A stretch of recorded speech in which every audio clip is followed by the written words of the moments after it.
Good evening, everyone, and welcome to the Southwick Talon Regional School Committee meeting.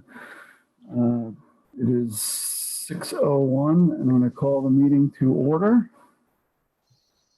As a reminder for the public, if you have a public comment, please send your public comment along with your name and address in an email to the superintendent at STGRSD.org email account.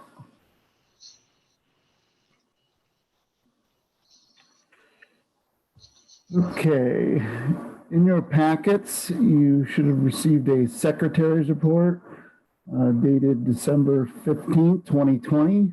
I'll entertain a motion to accept those meeting minutes. So moved. Second.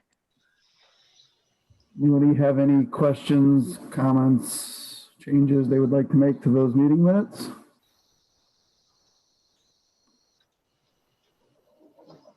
Okay, hearing none, we'll do a roll call vote. Pam? Yes. Chelsea? Yes. Ted? Yes. John? Yes. Maria?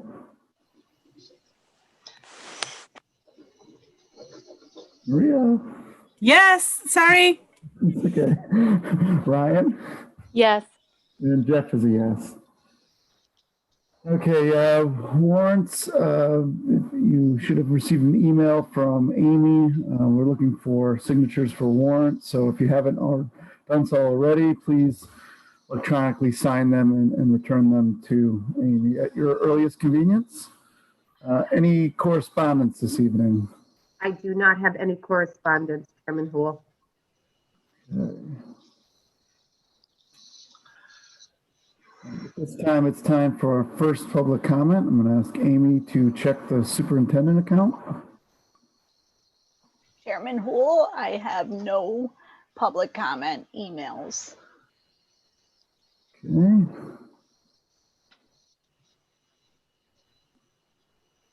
Next up is the student advisory report. Grades are closing for students on January 29th. This will be the last day of the first semester. Students are currently participating in the engagement challenge at the high school. Students have had the opportunity to cancel their semester finals by showing the staff high attendance and participation. Last week, the students were able to earn enough points in attendance and participation to get their A block final canceled. This week has already been off to a good start, and hopefully we can all get the rest of our finals canceled. Winter sports practices started this week virtually. Many teams organized some at-home conditioning drills to prepare for the start of the in-person season. And for seniors, cap and gown orders were emailed out today. And that concludes today's report. Thank you very much. Okay, we have one educational presentation tonight. I'm going to invite Jenny Sullivan to talk about the Massachusetts Civics Project. Hi, everyone. Thank you for allowing me to present this evening. I'm here just to spend a few minutes to explain to you the Massachusetts Civics Project, where it came from, give you a brief overview of what the project entails, and how the community can support the work of teachers and the students in this endeavor. Next slide, please, Amy. So the Civics Project is actually mandated through Chapter 296 of the Acts of 2018, which was signed into law on November 8th, 2018 by Governor Baker. And it's an act to promote and enhance student engagement. The project is among several provisions that are meant to encourage civic engagement in our students. And it is the only one that is not subject to appropriation that is also due this year. There is a voter challenge that is upcoming and a civics challenge funded by the Commonwealth, but that's more to come on that next year. Next slide, please. So the timeline for implementation, we had the new history frameworks were released in 2019-20 school year. ILT voted to make some changes to the progression of social studies throughout high school to make sure that we had 4 years and that we had civics in grade 8. last year we began work with DESE in getting some professional development for our teachers and learning about the civics project. And this is the first year that we actually have to implement the project, one in grade 8 and also one at some point during a student's high school experience. And SRS has decided that that experience will come during a grade 12 ELA course. So this year students will be participating both in grade 8 civics and also in grade 12 ELA. And they're working currently to embed a unit of study that includes the project into the spring semester. Next slide, please. So this is a project that is very process-based rather than product-based. And what I mean by that is rather than assessing the students on a final product or a change that they made based on a cause that's important to them, we're actually giving them multiple opportunities throughout the project to demonstrate growth in areas such as building civic knowledge, developing and practicing civic skills, developing civic dispositions and a sense of self-efficacy, and also developing, literacy skills such as, reading and writing, and also digital media literacy skills. And it's a nonpartisan project and it's very student-centered. The work that the teachers are doing are really just to put the process in place, which includes the 6 stages for civic action, which you can see on the slide there. The students themselves will be choosing which topics they decide to take on, and the teachers will help guide them through that process while also helping them grow the skills that we talked about. Next slide, please. So one of the reasons I wanted to make sure that everyone was aware of this is that this project is going to require that students move beyond the walls of the classroom and learn to exercise their voices in the communities by communicating with community influencers and decision makers. So one way that we can support them is by encouraging them and also recognizing that students may choose topics that while are non-partisan may be considered political in nature. And we want to make sure that we are being responsive to that as community members. So for example, if you're a local government official or an organizational leader in the community, just be prepared for teachers and students to be reaching out to you perhaps, and just be prepared to make time in your schedule, possibly to meet with student groups, possibly make visits to the school. This year it will be virtual visits, but also modeling for our students what productive civil discourse looks like, especially when engaging with those who hold opposing positions. And for our parents and families, at home, you can be engaging your children in respectful, evidence-based discussions around topics of civil discourse while maintaining a positive and respectful tone. And for the rest of the community, as these budding, civic activists become vocal in our communities, we just want to make sure that we're maintaining a positive and respectful tone as they may be reaching out to community members via different types of media, social media and newspapers and the like. So with that, I will open up to any questions anybody has.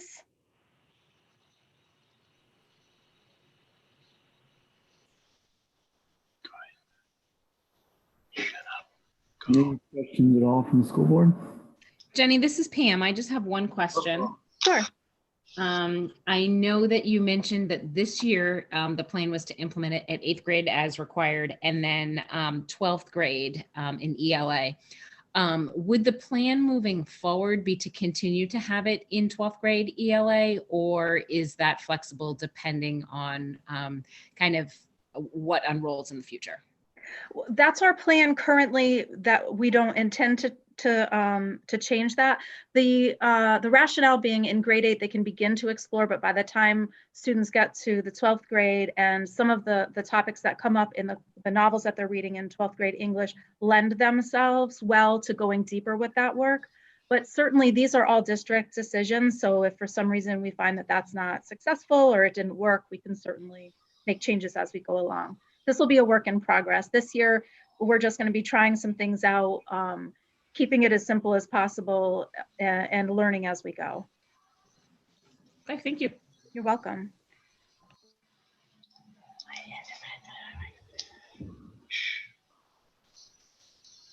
If there's no more questions, I'd like to thank Mrs. Sullivan for her presentation this evening.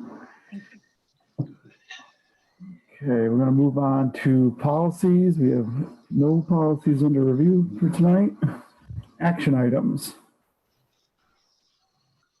I would like to move to approve the Southwick Regional School Site Strategic Plan for the 2020-2021 school year recommended. So moved. I second. Any questions on the SRS strategic plan?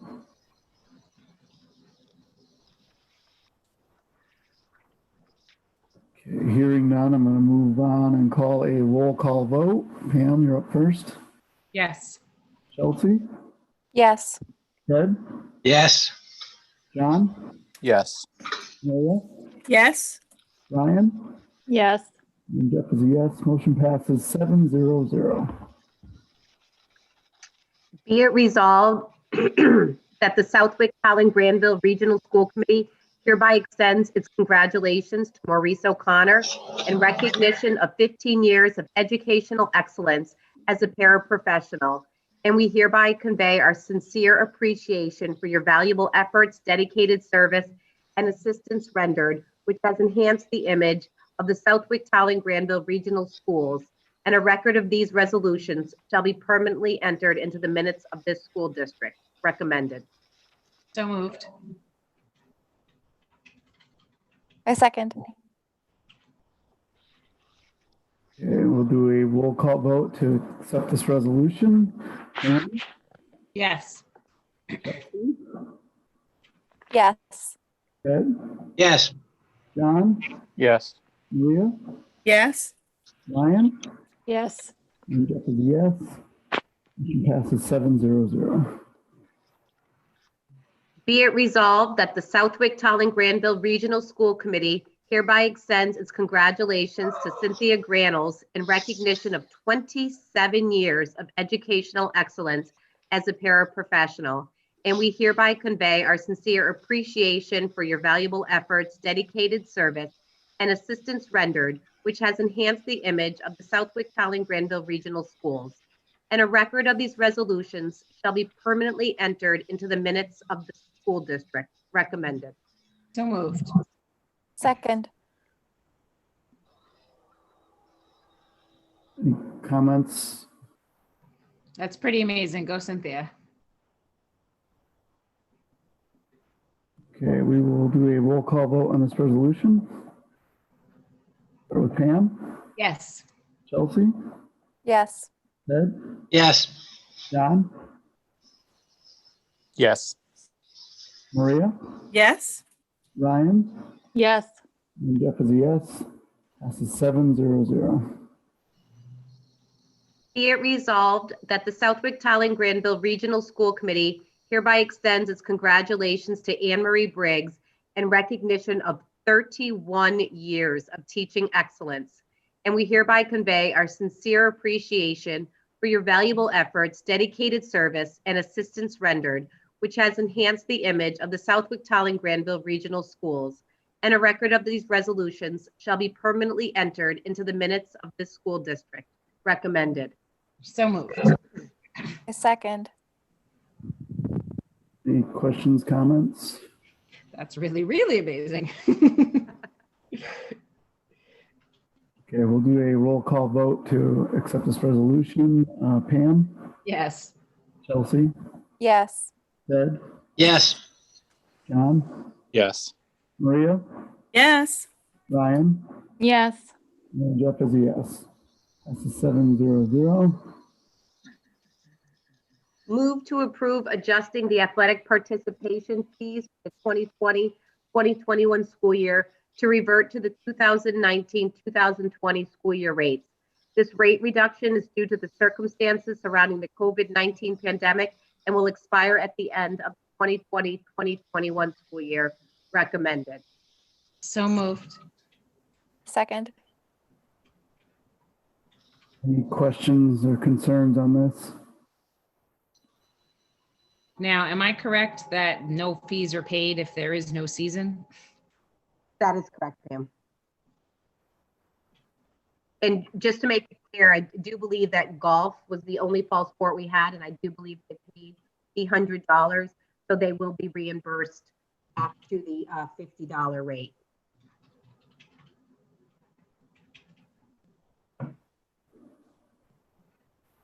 Okay, if there's no more questions, then I will call for a roll call vote.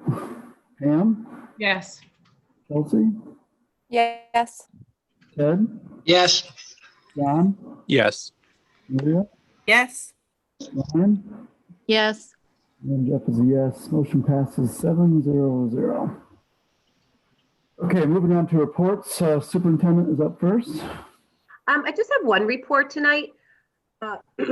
Well, actually, I have two, but one of them is really exciting. Tonight was our first night of our week supply of food deliveries to families.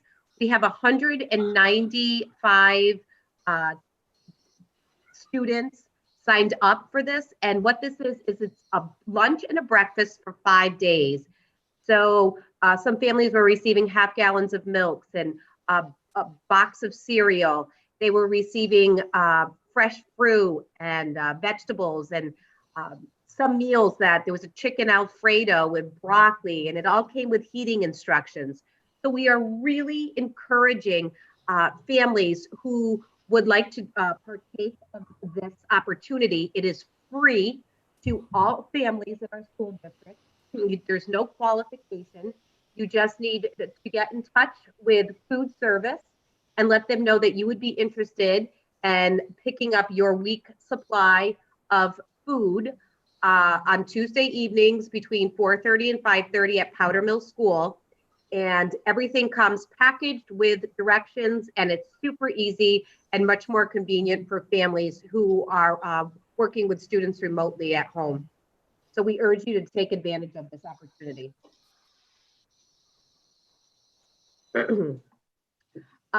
The next thing I have is just the COVID update. We are still seeing multiple cases at both Southwick Regional School and at Powder Mill School. Again, we will be meeting with our safety committee later this week to look at any trends or patterns that we are seeing in our school district. But as of right now, we are part of that spike that is happening across the country. We are seeing increased cases of COVID, and we are doing everything we can to get our students back. I'm happy to say that we were able to bring back our substantially separate programs this week. We had 2 programs up at the regional school and a program at Woodland School that we do have open right now, but it is for a very limited number of children. We do understand that this is not the best model for teaching children, and we are doing everything we can to work collaboratively to bring our children back to school. And that is what I have tonight for reports. Questions for Superintendent Willard?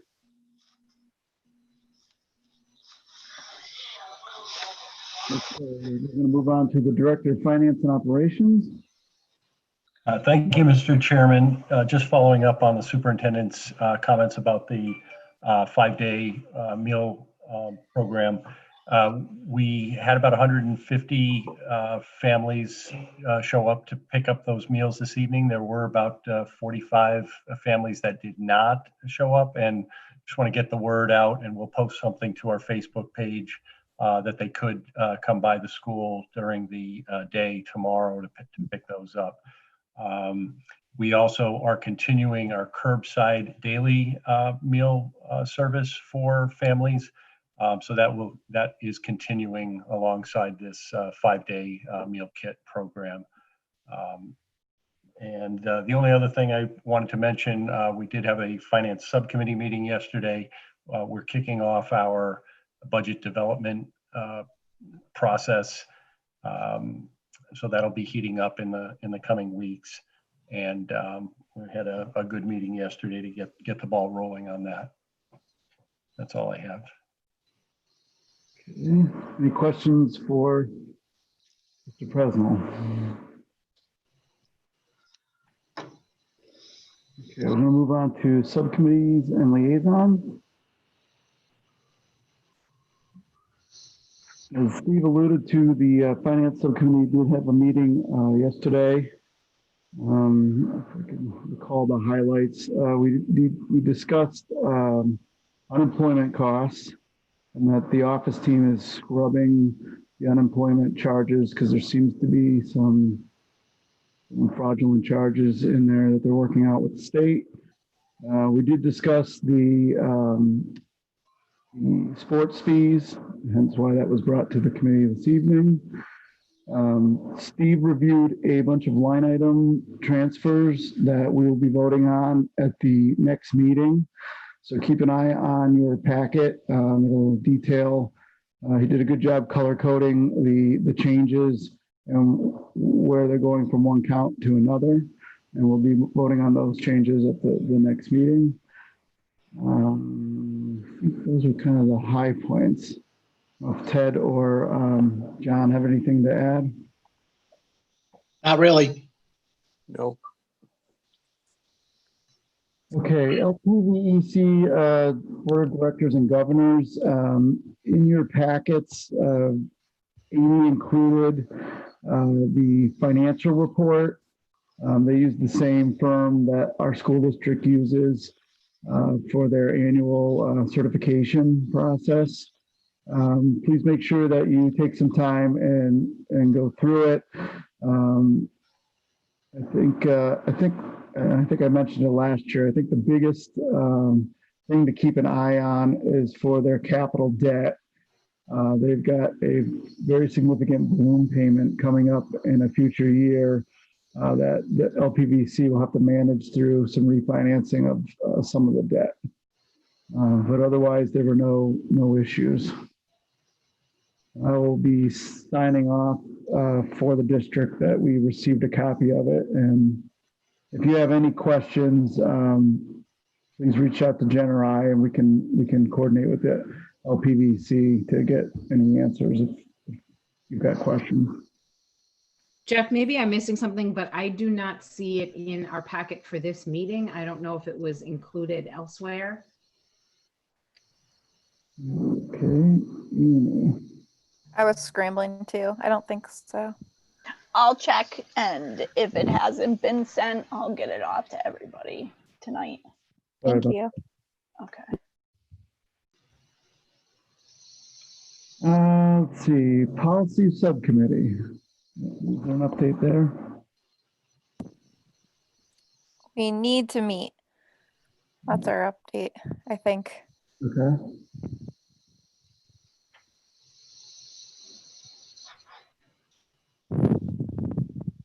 Buildings and grounds, we have not met. Steve, I'll have to reach out to you and get a date set with you and Eric. Yep, just let us know. We'll make time. Any other committee or liaison that would like to report out? This time? We did have an ILT meeting last week, I believe it was, where we discussed barriers to engagement when students are learning remotely. We received an update on the professional development that teachers received the week before Christmas, as well as some breakout group discussions about what evidence of that professional development would look like from different perspectives. And then finally discussed how the work that is done at the ILT level can then get communicated to all staff in all buildings, and what the different methods for that would be. Thank you for the report out. Anyone else this evening?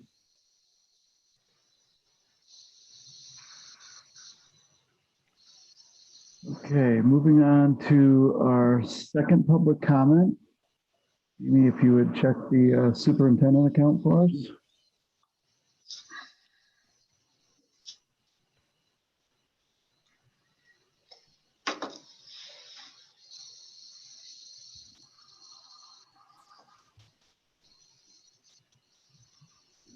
I'm checking. It's just, I'm reloading.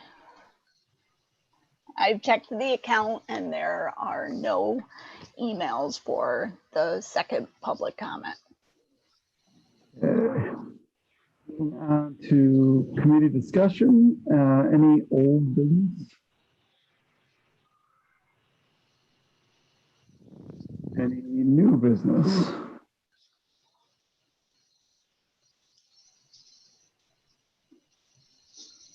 Okay, at this time, I'm going to entertain a motion to go into executive session and not reconvene in open session. So moved. I second. Okay, Pam, Yes. Chelsea, Yes. Ted, Yes. John, Yes. Maria, Yes. Ryan, Yes. and Jeff is a yes. We need to exit this meeting and go into the other executive Zoom link, please, and thank you. And to the public, I appreciate those that hung in with us tonight, and I hope you have a good evening.